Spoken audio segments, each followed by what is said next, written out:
दोस्तों, क्या आपने कभी गौर किया है कि सुबह की ताज़ा हवा में भी एक अजीब सी घुटन सी महसूस होती है? क्या आपने देखा है कि आपकी बालकनी पर धूल की परत हर दिन मोटी होती जा रही है? ये कोई आम धूल नहीं है दोस्तों, ये है साइलेंट किलर। ये जो हवा में उड़ती धूल है ना, ये सिर्फ आपकी कार को गंदा नहीं कर रही, ये आपकी सांसें चुरा रही है और हर दिन चुपचाप आपको बीमार बना रही है। जी हाँ दोस्तों, आज हम बात कर रहे हैं भारत में बढ़ते धूल प्रदूषण की, जो हमारी सेहत के लिए एक बहुत बड़ा खतरा बनता जा रहा है। हर साल लाखों लोग सांस की बीमारियों, एलर्जी और दूसरी गंभीर बीमारियों का शिकार हो रहे हैं। लेकिन घबराइए मत, क्योंकि हर समस्या का हल होता है। इस वीडियो में हम जानेंगे कि कैसे टेक्नोलॉजी इस धूल राज के खिलाफ मोर्चा खोल रही है और कैसे हम खुद को और अपने परिवार को इस खतरे से बचा सकते हैं। तो वीडियो को अंत तक जरूर देखिएगा। दोस्तों, अब हम बात करते हैं उन शहरों की जो इस धूल के कहर से सबसे ज्यादा पीड़ित हैं। Centre for science and environment (CSE) के मुताबिक दिल्ली, गाजियाबाद, नोएडा, फरीदाबाद और गुड़गांव जैसे शहर देश में सबसे ज्यादा धूल प्रदूषण का सामना कर रहे हैं। लेकिन सिर्फ दिल्ली NCR ही नहीं, जयपुर, लखनऊ, पटना और कानपुर जैसे शहर भी इस लिस्ट में पीछे नहीं हैं। इन शहरों में बढ़ते निर्माण कार्य, वाहनों का बढ़ता जाम और कचरा प्रबंधन की अव्यवस्था जैसे कई कारण हैं, जो इस समस्या को और भी गंभीर बनाते हैं। अगर आप इन शहरों में रहते हैं, तो आप खुद ही अनुभव करते होंगे कि कैसे धूल आपकी जिंदगी को प्रभावित कर रही है। सुबह जॉगिंग पर जाना मुश्किल, बालकनी में सांस लेना दुश्वार और कार की चमक तो मानो गायब ही हो गई हो। लेकिन दोस्तों, ये सिर्फ तकलीफ की बात नहीं है, ये हमारी सेहत के लिए एक बहुत बड़ा खतरा भी है। धूल के कारण सांस की बीमारियां, एलर्जी, आंखों में जलन और त्वचा संबंधी समस्याएं आम बात हो गई है। और अगर आपको पहले से ही अस्थमा या फेफड़ों से जुड़ी कोई बीमारी है, तो ये धूल आपके लिए जानलेवा भी साबित हो सकती है। इसलिए जरूरी है कि हम इस समस्या को गंभीरता से लें और इससे बचने के लिए जरूरी कदम उठाएं। अगले चर्चा में हम जानेंगे कि ये धूल वास्तव में कितनी खतरनाक है और इसमें मौजूद कौन से तत्व हमें बीमार बनाते हैं। दोस्तों, अब हम बात करते हैं धूल में मौजूद उन सूक्ष्म कणों की जो हमारी सेहत के लिए सबसे ज्यादा खतरनाक होते हैं। ये हैं PM2, 5 और PM10। ये नाम आपने जरूर सुने होंगे, लेकिन क्या आप जानते हैं कि ये वास्तव में होते क्या हैं? PM का मतलब है पार्टिकुलेट मैटर, यानी सूक्ष्म कण। PM2, 5 ऐसे कण होते हैं जिनका व्यास 2.5 माइक्रोमीटर या उससे कम होता है।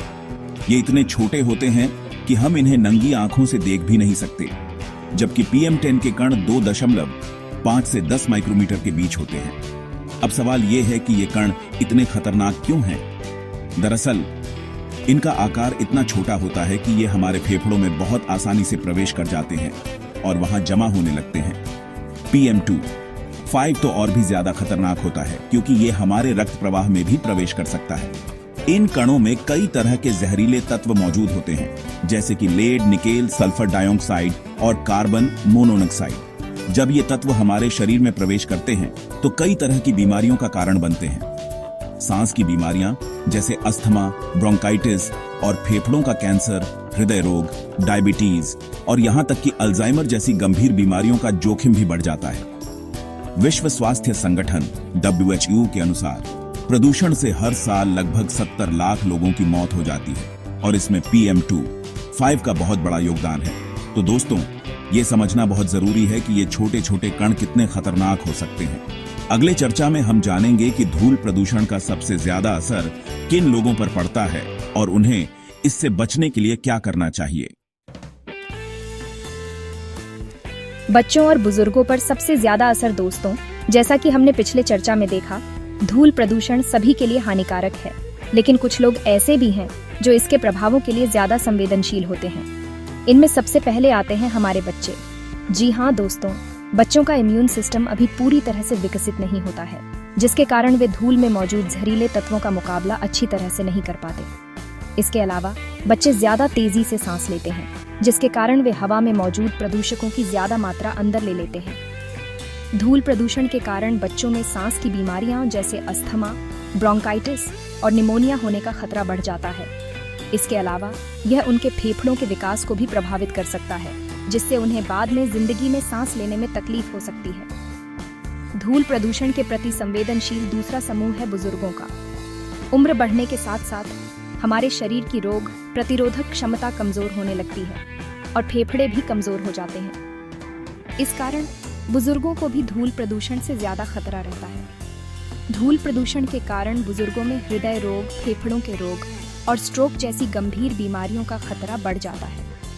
इसलिए यह बहुत जरूरी है कि हम अपने बच्चों और बुजुर्गों का ध्यान रखें और उन्हें धूल प्रदूषण से बचाने के लिए हर संभव प्रयास करें। अगले चर्चा में हम जानेंगे कि डॉक्टर्स धूल प्रदूषण से बचने के लिए क्या सलाह देते हैं और कैसे हम टेक्नोलॉजी की मदद से इस समस्या से निपट सकते हैं।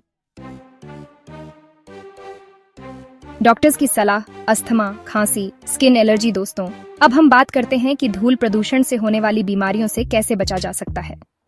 डॉक्टर्स के मुताबिक सबसे पहला कदम है कि हम धूल के संपर्क में आने से बचें। इसके लिए कुछ जरूरी बातों का ध्यान रखना होगा। जब भी आप घर से बाहर निकलें, खासकर उन जगहों पर जहां धूल ज्यादा हो, तो N95 मास्क जरूर पहनें। यह मास्क धूल के छोटे छोटे कणों को भी फिल्टर कर देता है और आपके फेफड़ों को सुरक्षित रखता है। अपने घर को नियमित रूप से साफ करें और धूल जमा न होने दें। इसके लिए वैक्यूम क्लीनर का इस्तेमाल करें जिसमें हीपर फिल्टर लगा हो।